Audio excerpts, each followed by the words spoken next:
Hey, cool gray. Welcome to another installment of Our Kitchen to Yours. It is the day before Thanksgiving. It's that time of year when, I know, pumpkin everything. But I'm gonna make it all okay, I promise, because today I'm making this recipe. It is a pumpkin tiramisu cake, and I'm gonna put it together to serve to my family with dessert on Thanksgiving tomorrow. So I've made this recipe before. It is delicious. I need to make a coffee syrup and I need to make a frosting with mascarpone cheese. It is amazing. It tastes like tiramisu, only pumpkin. And I know, but it really is going to be better. So stay with me. Whenever I make a recipe, I tape the ingredients and the instructions to my countertop. It keeps it at eye level and makes it easy for me to see if it's a recipe that I don't make frequently and don't have in my head. So we're going to get started with the coffee syrup first, and then we're going to go ahead and put our cake together. So please come along with me. I hope you enjoy it and I hope you make it. Come on. All right, to make my coffee syrup, I'm going to need half a cup of granulated sugar in a small saucepan. I'm also going to need a half cup of water, so I'll just go get that from the tap.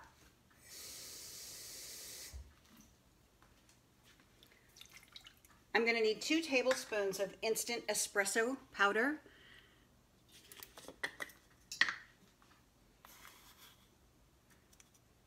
One and 2. I'm going to put this over a medium heat and just heat and stir. Actually, I'm going to put it on a high heat. I'm going to let it come to a boil. And then I'm going to simmer it for about 1 minute. My coffee syrup's been boiling for about a minute, so I've removed it from the heat. And now I'm going to add my liqueur. The original recipe calls for 1 tablespoon each of amaretto and hazelnut liqueur, but I'm just going to add 2 tablespoons of the amaretto. Just stir that in. And then I'm going to just transfer it to this cup for easy pouring later when I need to drizzle this syrup over my wonderful pumpkin cake. So before I start my cake, I've preheated my oven to 375 degrees, and now I need to prepare my pan to receive those wonderful cake ingredients. I have a 15 by 10 baking pan. This is what I normally use for lasagna. I have done this with a baking sheet before when I'm doubling the recipe. Mostly we need a low layer. We don't want to spread it out too thin. When this is finished baking, we're going to cut this into thirds to create the layers for our cake. So the first thing I need to do is grease this pan lightly. And then the recipe says to coat the pan with waxed paper.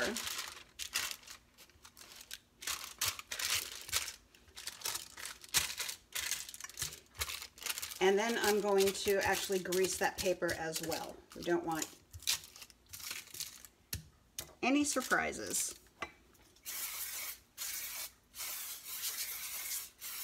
Okay, that's ready to go. I'm ready to get started with my dry ingredients. I've got 3/4 of a cup of all-purpose flour, 1 teaspoon of baking powder, and you probably can't see that so well in the light, and a 1/2 teaspoon of salt. That's going to go right in to my dry ingredients. And then, of course, the holy trinity of autumn spices. I have, let's see, what does my recipe say? 2 teaspoons of ground cinnamon and a little. I've got a teaspoon of ground ginger and a 1/2 teaspoon of nutmeg. That's going to go right into my mixture as well. Just give it a little whisk together until it's combined, and I will set that aside for a couple minutes while we do our wet ingredients. So for my wet ingredients, I need to start with 3 eggs. I'm going to crack them right into the bowl of my stand mixer. That is my oven coming up to temperature at 375 degrees. And we want to start this mixing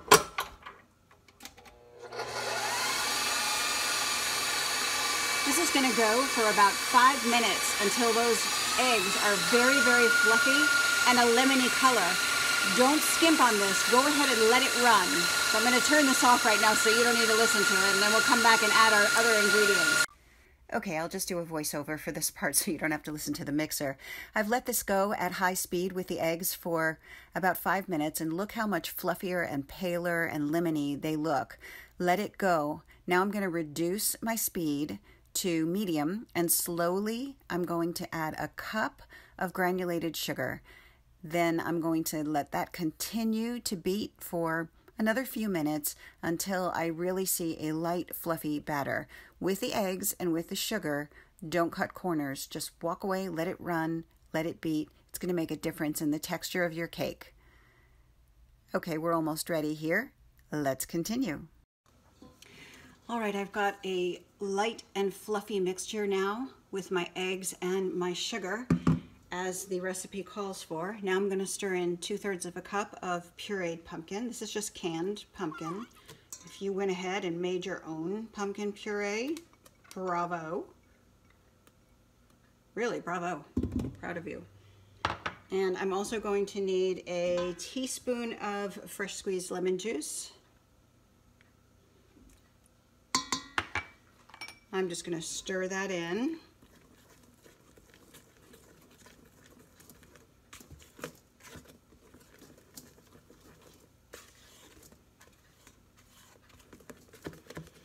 There's that color we're looking for. Pumpkin everything. Pumpkin everything. I know. But you know what? You can embrace it, or you can be miserable. I choose not to be miserable. All right, now that we've got this beautiful orange color, we're going to stir in our dry ingredients that we whisked together a little while ago. And this will complete our batter. Make sure you've combined everything well and scraped down your pan. This is one of those few experiences where I'm not actually sticking my hands in the food. If you've been along for this culinary journey with me, you know how much I love to do that. But unfortunately, in this case, it's not appropriate. So I'll just continue to celebrate pumpkin everything instead. All right, my batter's ready. Let's pour it into our prepared pan and get it into the oven.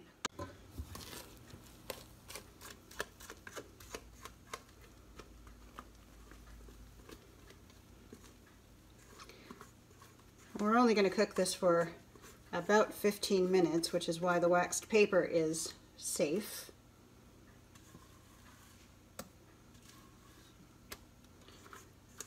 And we are not looking to fill this pan. We only want our layers to be about 3/4 of an inch thick, so this batter will spread out well.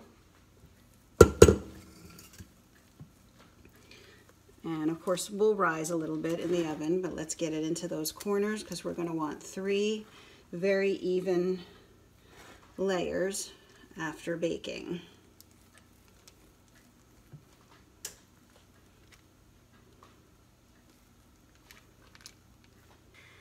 Okay, to prepare my cake for coming out of the oven, I've put a very clean dish towel on my countertop, and I've dusted it with powdered sugar.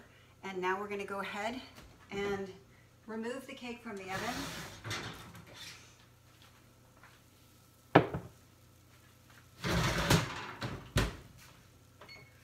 The instructions are to immediately loosen it from the pan, which shouldn't be a problem since it's lined with the waxed paper, and then turn it out onto this prepared towel. Very, very hot. And then we need to peel away the waxed paper. You want to do this gently.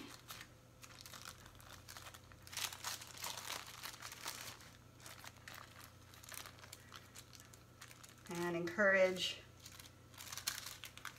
the least amount of sticking.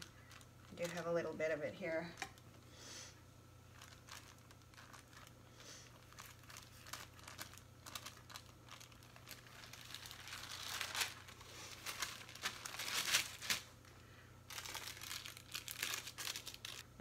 paper is kind of caught underneath here, so I've got a couple of challenges.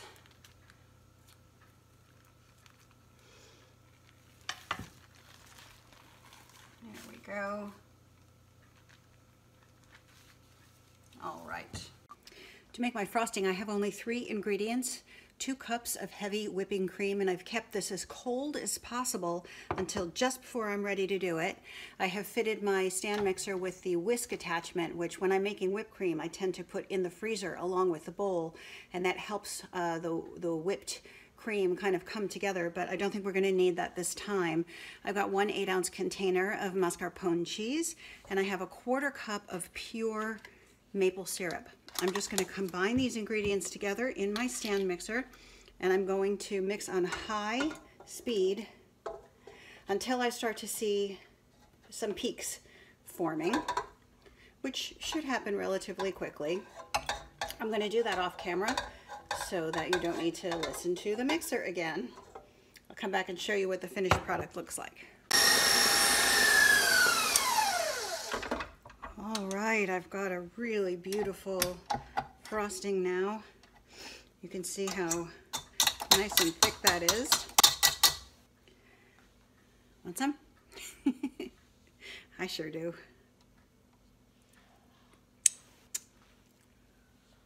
Just a slight hint of maple flavor, but it definitely tastes very tiramisu-y. I am now ready to begin assembly of the cake, so let's get started. Okay, I'm ready to assemble the cake, finally. I've got my grandmother's Melmac platter in a lovely pumpkin orange, and over that I just have a nice paper doily that I'm going to put on here for a little extra pizzazz. And then the first thing I'm going to do is put down one of my layers. Now I've cut my cooled cake into 3 sections, and I notice they're not exactly even. So I'm going to carefully take the thickest layer, which happens to be the center one, and I'm going to place that on the bottom. Now the recipe does say that when you bake this cake, you're supposed to sprinkle the top with some chopped hazelnuts before you put it in the oven, and that we are to sprinkle some hazelnuts in between these layers. I'm skipping that step. A, because I don't have the hazelnut liqueur, and B, because I just really don't want nuts in my recipe for Thanksgiving. So I'm going to take my coffee syrup that we made at the very beginning, and I'm going to just drizzle a little bit of it over the cake. And we're going to need to do this with all 3 layers, so I want to be somewhat conservative. And then I'm going to take a layer of my wonderful mascarpone frosting and spread that evenly.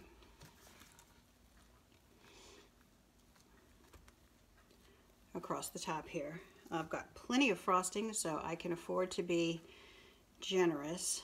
You know, tiramisu is very, very creamy, and we definitely want to emulate that experience. Now we're going to do that 2 more times. So I'm going to take my second layer. This time I'm going to invert it. I do have a little bit of a crack here, but that will not show at all in the finished piece. If you want to put chopped nuts, you should cut them very fine. Put a little bit of them on top of your batter before you put it in the oven. And or you can sprinkle some more in between the layers here. I have done this with walnuts and pecans in the past. I've never done it with hazelnuts because honestly, I can never find hazelnuts anywhere ever. I'm being fairly generous with my frosting because that is how I roll. Here's my final layer. I'm going to turn it this way because it looks like the flat side was the other way on the last one. And I can put the last of my coffee syrup here. Hoping it would soak into this cake. But it's going to drizzle around the edges, and that's okay. That's the last of it.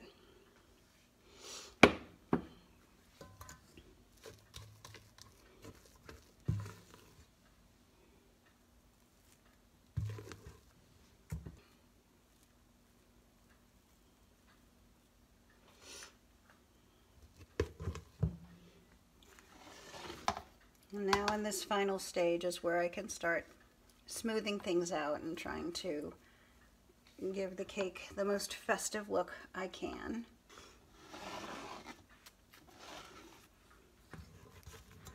Whoops. Did I mention neatness counts? There's a reason that I didn't.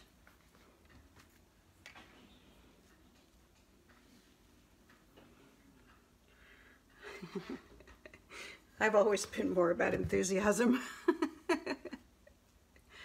I'm a home cook. This is not the Food Network.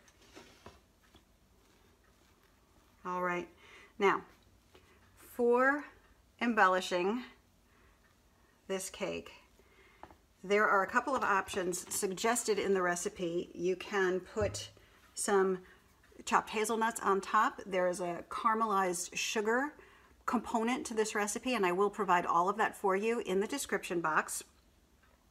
I am going to choose something different. First, I'm going to refrigerate this until tomorrow, and then just before I serve, I'm going to put some gold sprinkles on top. But for right now, this cake is ready to go into the refrigerator until tomorrow, and when we slice it open, if my family will let me put them on camera, I will show you how that goes.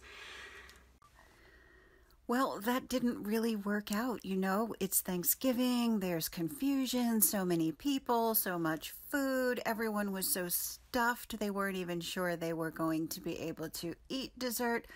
But when they saw this, they found a little room. I did go with the gold sprinkles and a little bit of chocolate sprinkles on top. And here is what it looks like when you slice it open. Crazy delicious. You will notice that the paper doily is no longer in sight, and that is because the coffee syrup soaked into it so much that it leached out into the paper, and it didn't look terrific any longer. So I pulled it away, but that did leave a layer of the paper soaked in coffee underneath, so I needed to warn my guests not to eat that paper because you couldn't really see it. So I keep it real, you know, home cook.